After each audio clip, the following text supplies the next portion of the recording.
El anticristo es una figura que los representantes más autorizados de la Iglesia de todos los tiempos dicen que aparecerá en algún momento histórico.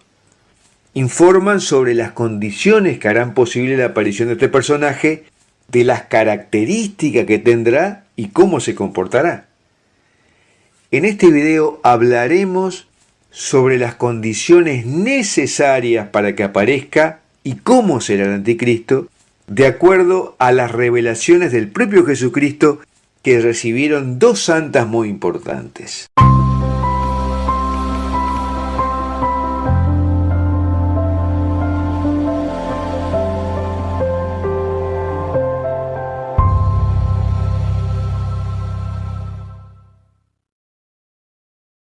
Ya en la Biblia, San Pablo menciona al anticristo en 2 Tesalonicenses 2. Dice muy claramente que antes de que regrese Jesucristo en su segunda venida, primero tiene que venir la apostasía. Y luego se manifestará lo que él llama el hombre impío, el hijo de la perdición, lo que llamamos modernamente el anticristo. Y agrega que este personaje llegará al extremo de sentarse en el santuario de Dios y proclamar que él mismo es Dios. San Pablo dice además que la venida del impío estará impulsada por el influjo de Satanás y agrega que estará señalada con toda clase de milagros, señales, prodigios engañosos y maldades que seducirán al pueblo. Y una cosa más sorprendente aún es la explicación que da de por qué Dios dejará pasar esta tribulación. Dice que es para que sean condenados los que no creyeron en la verdad y prefirieron la iniquidad. El anticristo aparece como una figura importante también mencionado en el Catecismo de la Iglesia Católica. El numeral 675 del Catecismo de la Iglesia Católica dice que antes del advenimiento de Cristo, la Iglesia deberá pasar por una prueba final que sacudirá la fe de numerosos creyentes. Y que esto tendrá la forma de una impostura religiosa que proporcionará a la humanidad una solución aparente a sus problemas al precio de la apostasía de la verdad. Y luego dice que la impostura religiosa suprema será la del anticristo, y lo define como un pseudo-mesianismo en el que el hombre se glorifica a sí mismo colocándose en el lugar de Dios. De modo que el anticristo es la etapa final de un proceso de impostura religiosa que apostata de la verdad, que niega la verdad. Y este proceso ya lo vemos avanzado hoy con la tendencia actual a priorizar los sentimientos y las emociones personales sobre la verdad y la razón. Incluso vemos que esto ha afectado también a la Iglesia, porque no ofender a otras personas tiene a menudo prioridad sobre la enseñanza inequívoca de la doctrina y la verdad de la fe.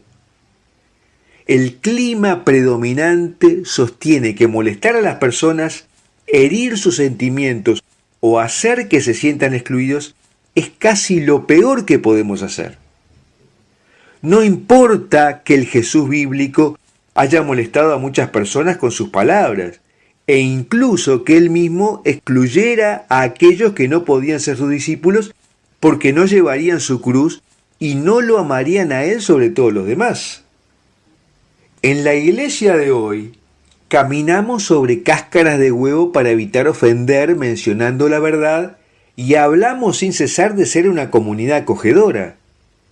Y esto lleva a algunos sacerdotes a deformar la verdad de nuestra doctrina, a través de la enseñanza selectiva, el silencio o incluso en algunos casos la tergiversación de lo que enseñan el Señor y las Escrituras. Por ejemplo, la misericordia se enseña con frecuencia sin ninguna referencia al arrepentimiento, cuando el grito de Jesús ha sido arrepentíos y creed en el Evangelio. Marcos 1:15.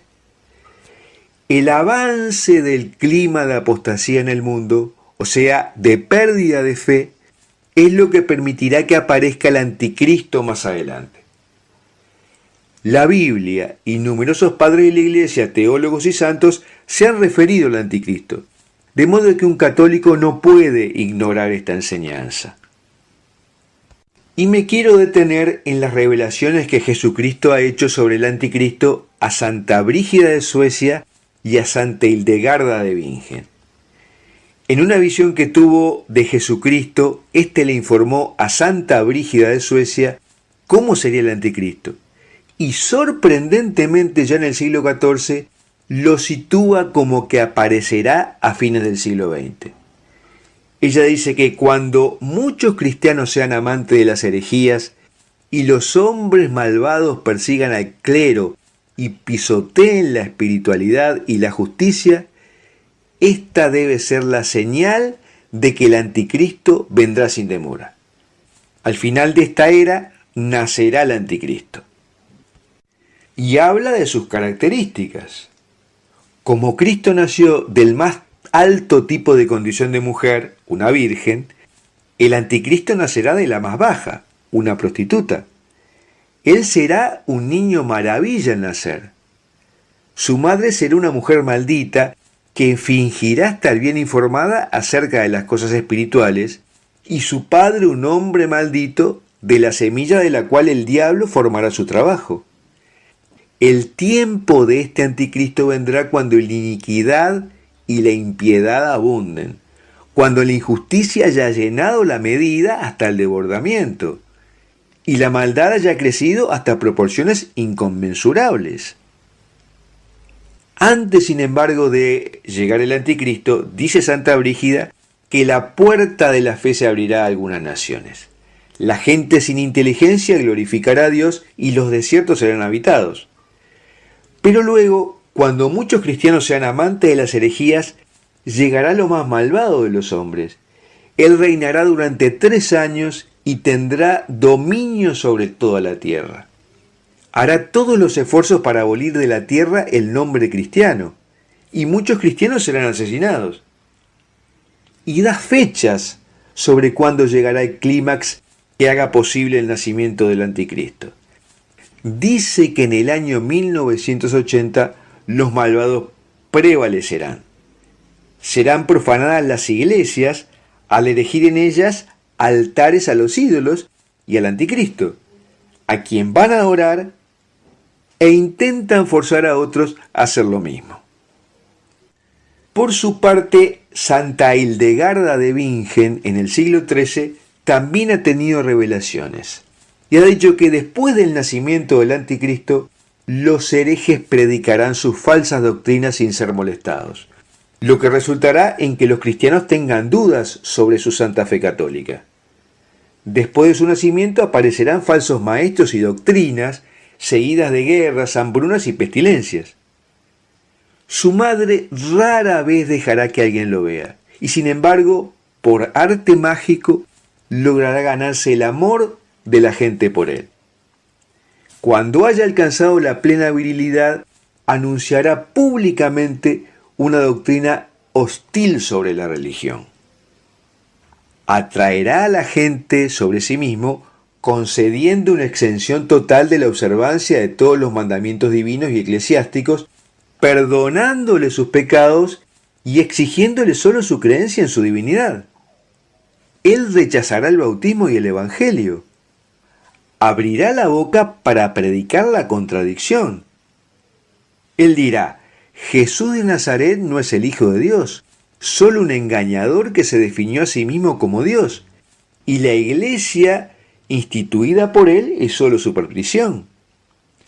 El verdadero Cristo ha venido en su persona. Él dirá: yo soy el Salvador del mundo. También otorgará la libertad total de los mandamientos de Dios y de la iglesia y permitirá que todos vivan según lo dicten sus pasiones. Al hacerlo, espera que la gente lo reconozca como liberador del yugo y como la causa de la prosperidad del mundo. Dirá que no necesitas ayunar y amargar tu vida por renunciaciones.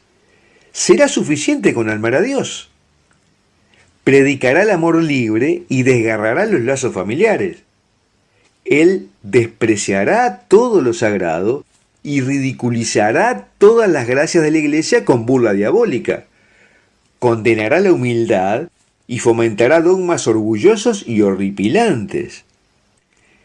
Él derribará también lo que Dios ha enseñado en el Antiguo y Nuevo Testamento y mantendrá el pecado y el vicio diciendo que no es pecado ni vicio. Se aliará con los reyes, los príncipes y los poderosos de la tierra. Condenará la humildad y exaltará todas las doctrinas del orgullo. Y su arte mágico fingirá los prodigios más asombrosos. Bueno, creo que con esta información tenemos un panorama claro del clima que hará aparecer al anticristo y cómo será este personaje para tener los ojos bien abiertos. En Foros de la Virgen María hemos publicado varios artículos y videos sobre el anticristo. ¿Te ha sucedido pasar por períodos en que te sientes vulnerable? ¿Que te asaltan miedos infundados? ¿Que te sientes como debilitado o debilitada para emprender alguna actividad normal? ¿Lo has sentido alguna vez?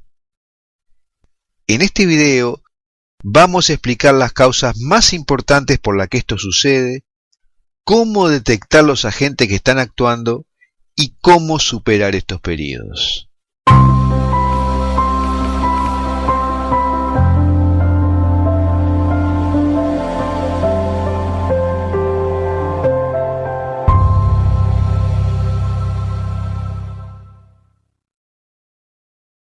Estos periodos de vulnerabilidad pueden durar minutos, horas, días o meses. Y la dificultad para que desaparezcan es que nuestra cultura occidental piensa que se trata de trastornos físicos y fisiológicos que hay que tratarlos con medicinas recetadas por el médico. Puede ser que sí, que haya un componente físico, alguna reacción química en el cerebro, por ejemplo, que te esté provocando eso. Pero también pudiera suceder que estés recibiendo un ataque espiritual de las fuerzas malignas sobrenaturales que existen alrededor de cada uno de nosotros. Porque somos cuerpo, espíritu y alma, criaturas materiales que tienen emociones y pensamientos inmateriales. Y puede suceder que un problema de salud no necesariamente tenga una causa fisiológica sino espiritual.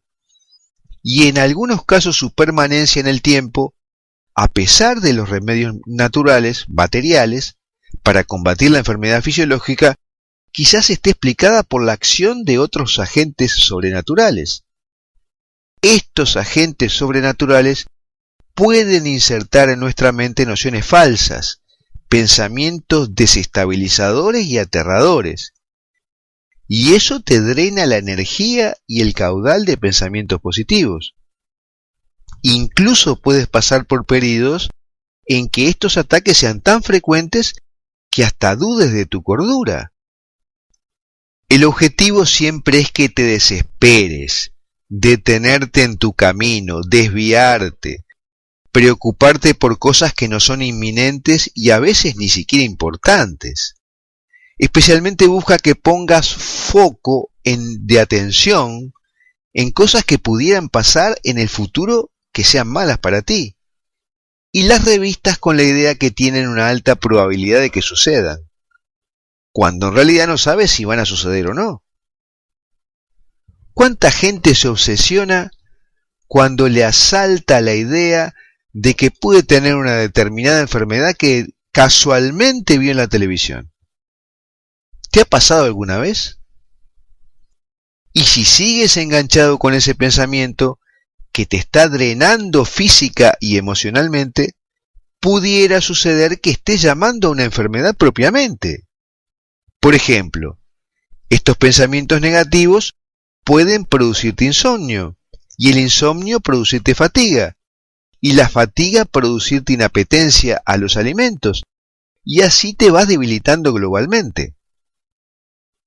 Ante situaciones como estas, incluso mucho menos graves, debes pensar la posibilidad de que estén operando sobre ti fuerzas espirituales negativas malignas. Las fuerzas espirituales pueden iniciar efectos físicos, pero en muchos casos su papel es mayor en la exacerbación de las debilidades emocionales y las obsesiones.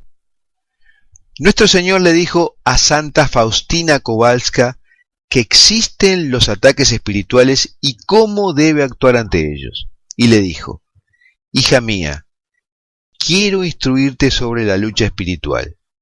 Nunca confíes en ti misma, sino que abandónate totalmente a mi voluntad. No te hagas ilusiones con la paz y los consuelos, sino que prepárate para grandes batallas. Lucha como un guerrero para que pueda concederte el premio. No temas porque no estás sola. ¿Y por qué el Dios de la misericordia ordena una batalla espiritual para su pueblo en la tierra? Las palabras de Cristo a Santa Faustina lo permiten comprender cuando le dijo: hija, aún no estás en la patria, así que ve fortalecida con mi gracia y lucha por mi reino en las almas humanas. Y San Pablo exhorta a que nos fortalezcamos en el Señor y revestirnos de las armas de Dios para poder resistir las acechanzas del diablo.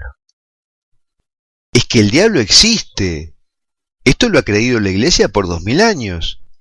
Y está escrito directamente en el Catecismo de la Iglesia Católica, escrito luego del Concilio Vaticano II, que el diablo y los demonios son ángeles caídos por haber rechazado libremente servir a Dios y sus designios. Esto es doctrina oficial de la Iglesia. Quiere decir que los ángeles caídos, los demonios, son criaturas reales y no meros símbolos. Pero lamentablemente hay figuras notorias en el catolicismo que hoy descreen que existe el diablo, y eso nos está desarmando. No nos permite entender que algunos miedos y dolores que nos asaltan son consecuencia de figuras sobrenaturales reales actuando sobre nosotros. Una ex satanista, ahora católica, llamada Deborah Lipsky, hablando sobre problemas del sueño, dice que los demonios intentan deliberadamente nuestro desgaste físico porque el sueño es el momento en que el cuerpo se rejuvenece. Y las interrupciones continuas en la capacidad de dormir generan un gasto importante de las capacidades de razonamiento. Ella dice que los demonios agotan nuestra energía porque cuando estás metida en las obsesiones, la demanda física de tu cuerpo es superior a la que puede producir. De modo que es imprescindible para defenderte que pienses que lo que te suceda puede tener causas espirituales. Y por eso debemos estar alerta cuando experimentamos un inicio repentino de una depresión, pensamientos negativos, cambio de humor momentáneos o erráticos, porque en ese momento nuestra mente puede estar en contacto con una energía maligna. Y si eso dura más, puede tener repentinos cambios físicos en el cuerpo, como pérdida o ganancia de peso, dolor de cabeza, problemas intestinales, dolores inexplicables en alguna interculación, etc. ¿Y cuáles son los antídotos ante todo esto? Lipsky recomienda evitar los lugares y las personas que exudan negatividad porque pueden ser contagiosos. Y ser conscientes también de la transferencia, porque un espíritu oscuro cerca de alguien puede llegar a unírsele. A la primera señal de esto, piensa que podrías estar experimentando un ataque espiritual y usa agua bendita. Y demanda que se detenga en el nombre de Jesús. Usa también sal bendita. Ora hasta que te sientas tranquilo, tranquila, hasta que te sientas fuerte, hasta que tu casa esté en calma, completamente tranquila. Cambia de escenario, ve a la naturaleza, toma un paseo por el agua por medio de algún bosque o campo, aprecia la belleza de la naturaleza y reconoce la perfección que orquestó la creación. No dejes de orar, ni abras las puertas al demonio con tu incredulidad, porque el demonio trata de persuadirte de que las cosas que te pasan no vienen de él porque él no existe, y que lo que te pasa es un problema de salud tuya, por lo que sí deberías preocuparte. No te olvides de la oración, la palabra de Dios, el ayuno y los sacramentos.